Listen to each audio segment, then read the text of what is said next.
I wound up here because I made the mistake of coming to school with a pellet gun, and I was gonna sell my friend the pellet gun, and just turned out that I had also a electronic cigarette, a vaporizer on me. I had some hash oil. He was talking about, he was just talking about trying to hurt me. And I just confronted him, I was like, look, bro, if you really want to have, this problem with me, we can go talk it out. I talked it out in lunch, and we just started talking it out. He agreed to come fight me in the end of the school day. And I was like, all right, for sure. I decided to leave campus one day on my birthday and go smoke some marijuana. And then when I came back, I guess I smelled, and me and my friends were searched. And after that, they pulled me in, gave me a citation. That's where I messed up. I turned around, and I ended up hitting him. I ended up putting him in the hospital, and that's what caused me coming over here. 5 days later, I got caught up with a knife and got referred here.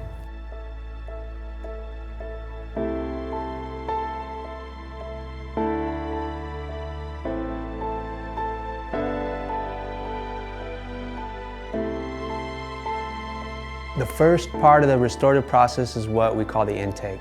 The intake is an opportunity for me to get to know that youth and the family a little bit and learn a little bit about what their story is. The goal is to ultimately determine whether or not that young person is willing to hold themselves accountable for their poor choice and take some responsibility to make things right. When I first came here, I thought that they were only going to discuss drugs and what drugs do to your body and all that stuff, and I didn't really want to live my little mistake over, like, every time I came here, and I realized that they don't do that. They talk about, like, real stuff, like what it takes to have compassion towards someone, or what it takes to have empathy, and what the right and wrong things are to do and how to fix those things.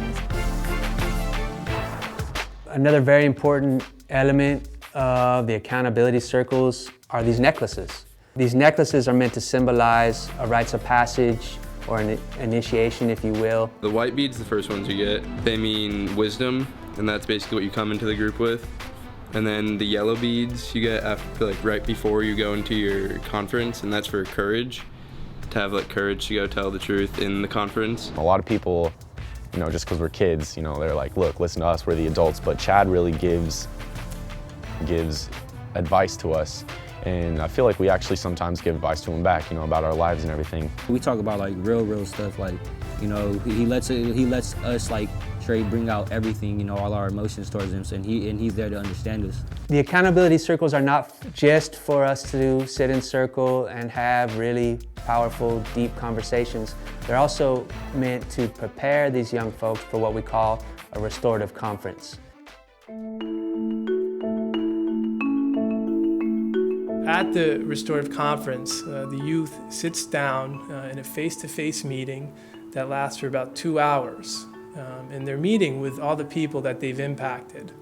And those people are the victims and the community members and school teachers, principals, law enforcement, and families. So everyone at that conference gets a chance to speak and be heard and to share how they've been impacted by the incident of wrongdoing. And importantly, the victim gets a chance to tell their story. To tell the story of how their life has been affected by the young man's behaviors.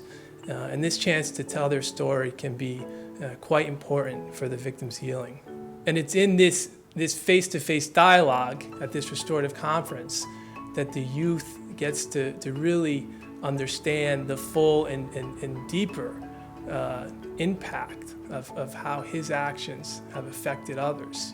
The offender has to own the wrongdoing. The community and the victim show up and present with what's present for them because of the wrongdoing. and then we try to find our way to make it right. They see a person, not like a vandal or a felon. Like they see like a person, and they like, I don't know, they listen to you. That's the cool part. They actually listen to you and listen to your opinions. And you know, you're not just like a delinquent or like a, you know, a rebel. You're a person.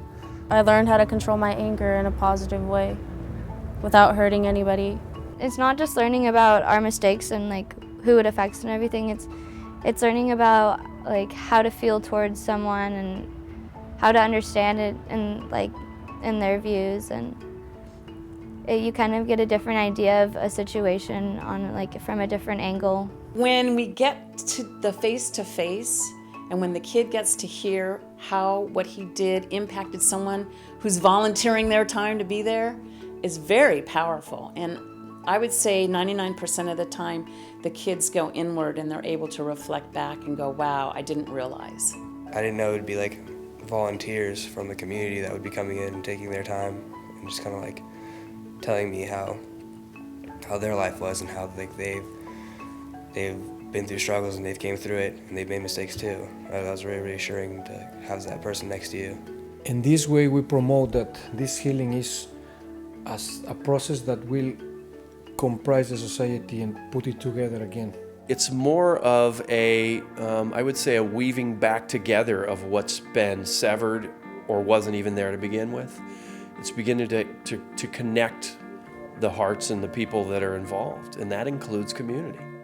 Before I went to the conference, I always saw people walking down the streets as strangers, but now after that conference, they informed me that I'm also part of the community, so now every time I walk down the street, I see somebody walking down the street and I see them as a community member now. I learned that I'm better than what I was doing, and that, you know, instead of doing that and like destroying property and stuff, I could be helping people. My hope for these young men that have gone through the accountability circle is, you know, really that they take this as a learning moment, right? I mean, that's what restorative justice is really about. That's what this program is really about. You know, these guys made a poor decision. They made a mistake. You know, I respect each of them for what they've done. They faced that decision head on and taken full responsibility for it and committed to learn about it, right? They didn't turn away. They walked right into it. And, you know, that can be a great learning in life, right? You know, to take your mistakes and to learn from them and grow from them. So that's what I hope for all these young men, that they have learned from this experience and grown from it. And they'll take those learnings and those lessons and bring them to the community and start contributing to the community. I know each of these guys has that potential. I would hope you guys got something out of this and understood that there are many things out there, man. You just gotta set the goals for yourself, and just don't be afraid. Don't be afraid to go for it. I commend the youth graduates who have completed this restorative process.